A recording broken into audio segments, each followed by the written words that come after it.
bugünkü günlerde bugün bu aprel dövüşlerinin artık 9. ilini geçmeye bakmayarak bugün bu ay aprel ayı demək var ki bu aprel zəfəri Azərbaycan tarixine qızıl hərflərlə yazılır. Çünki aprel dövüşləri bizim bu 2020-ci ildə Vətən müharibəsinin başlanğıcı, Azərbaycan tarixinin Azərbaycan bu yapmış 20.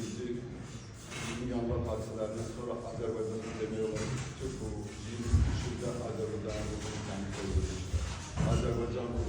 Azərbaycan'ın bütün dünyaya tanıtmağı aprel dövüşlərindən başladı və apreldə 20-ci ildə 44 Vətən müharibəsi ilə tamamlandı.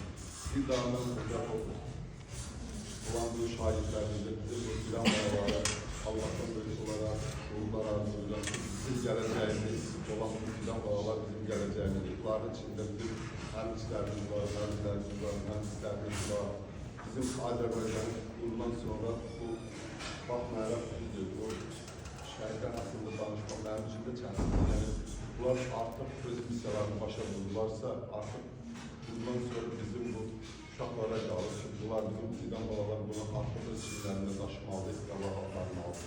Çünki bizim elə bir bölgədə biz yaşayırıq ki, bütün hər tərəfdə, Qərbdən, Avropadan, hər yerdən ancaq bizim üzərimizdə, bizim özümüzün belə də bir millət olan kimi biz ancaq özümüzə görməliyik, ancaq özümüz öz ayağımız üstündə durmalıyıq. Yenə bir daha burada iştirak edənlərin hamısına öz təşəkkür edirik. Çünki Xəzərdə elə bir uşaq olmuşdur ki, yəni o vətənpərvər, yəni onun demək olar ki, Bakı Sumqayıt ərazisində uşaq olmağından, yəni bütün hamısında iştirak edirdi.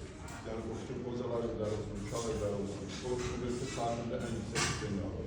O aldığı həm evdən çıxıb qayında balaca bir 23 qayına çıxıb, burası hara gelsin, bizdən hansı uşaq evine gedirəm, uşaqlar davama edir. Yəni o elə bir vətənpərvər bölür.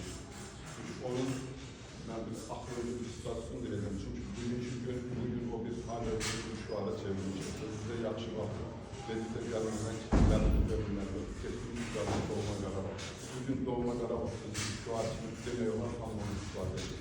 Bir də hamıda minnətdarlığını bilirəm, çox sağ olun.